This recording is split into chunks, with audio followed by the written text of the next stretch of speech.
Komentar tedna.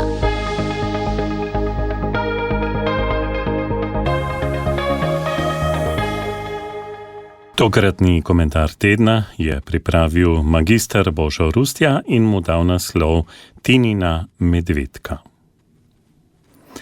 Gotovo so konec aprila in začetek maja zaznamovali dogodki ob smrti papeža Frančiška ter izvolitev in nastop papeža Leona XIV. Tako pogreb pokojnega papeža in nastop novega rimskega škofa Leona sta privabila v Vatikan številne državne delegacije, med njimi tudi slovensko. Pogreba sta se udeležila tako predsednica republike kot predsednik vlade s svojo partnerico.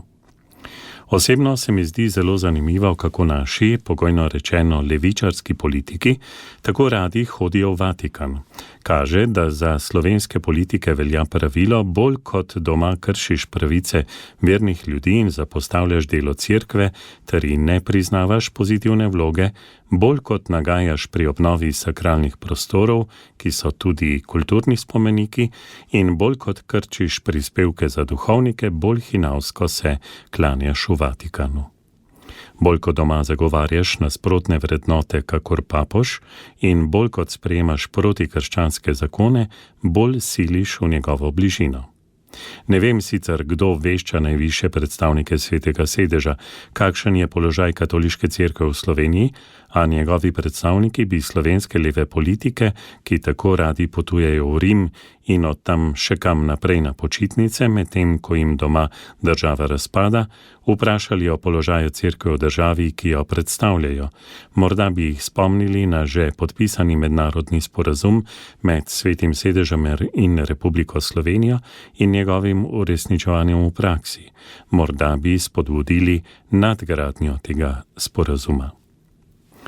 Pameten človek ve, da sedanja slovenska politika ne roma v Vatikan, ker bi ji bilo mar vere, ker bi spoštovala cerkev, verne ljudi in podobno, ampak jim gre za neki snobovski prestiž in seveda nabiranje točk pri domačih volivcih ter ustvarjanje lepe podobe in vtisa demokratičnosti in spoštovanja drugega v mednarodni javnosti.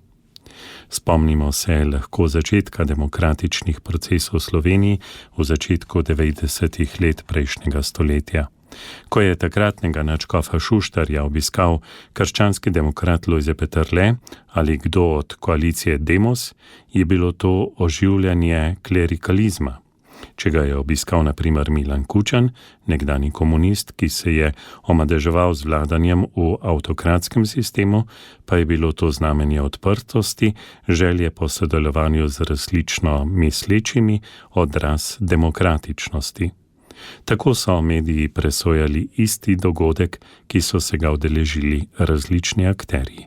In tako počnejo še danes. Slovesne maše ob nastopu novega papeža sta se udeležila tudi predsednik vlade in njegova partnerka. Tako kot ob pogrebu papeža Frančiška, ko naj bi predstavniki slovenske države mimo protokola silili k predstavnikom večjih in pomembnejših držav, naj bi se dogajalo tudi tokrat. Veganski par se je tudi osebno rokoval z novim papežem. Blagrujem papeže, ker ne vedo, s kom vse se rokujejo.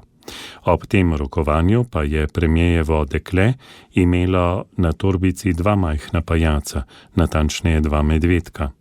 Za ene je bil to izreden diplomatski spodrsljaj in nasilje nad protokolom. Toda za RTV Slovenija so iz premierjevega kabineta pojasnili navzočnost medvedkov. Za inštitut Zlata pentljica, ki združuje otroke obolele z rakom, ju je blagoslovil papež. Prijatelj, ki je gledal prenos in ve, kaj je blagoslov, je povedal, da papeževega blagoslova ni bilo videti.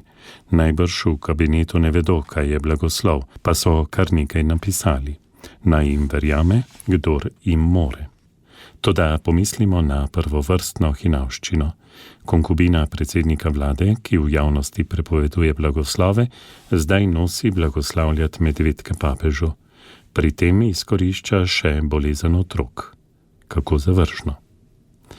Poleg tega predsednik vlade svojo spremljevalko po njegovih besedah krši Ustavo Republike Slovenije, v kateri je zapisana ločenost cerkve in države. Njegova vlada namreč stalno prepoveduje blagoslove na javnih krajih in krši verske pravice državljanom. Bogati Robert Golob in njegova spremljevalka za kršenje ustave uporabljata naš davkoplačevalski denar, saj sta v Rim potovala za državni denar. Če hočemo verniki po papežev blagoslov sebi ali medvedkov, si moramo sami plačati pot. Je pa papežev blagoslov Tininih medvedkov svojevrstni precedens, na katerega se bomo odslej lahko sklicovali v Sloveniji. Ko nam bodo svobodnjaki in jim podobni govorili, da ne sme biti javnega blagoslova ceste, šole, javnih zgradb in prostorov, jih bomo lahko poučili, če država plačuje predsedniku vlade in njegovi spremljevalki blagoslov medvedkov, mora tudi nam dovoliti vse javne blagoslove. Od medvedkov naprej. Tako v komentarju tedna piše urednik Ognjišča magister Božo Rustja. Komentar tedna.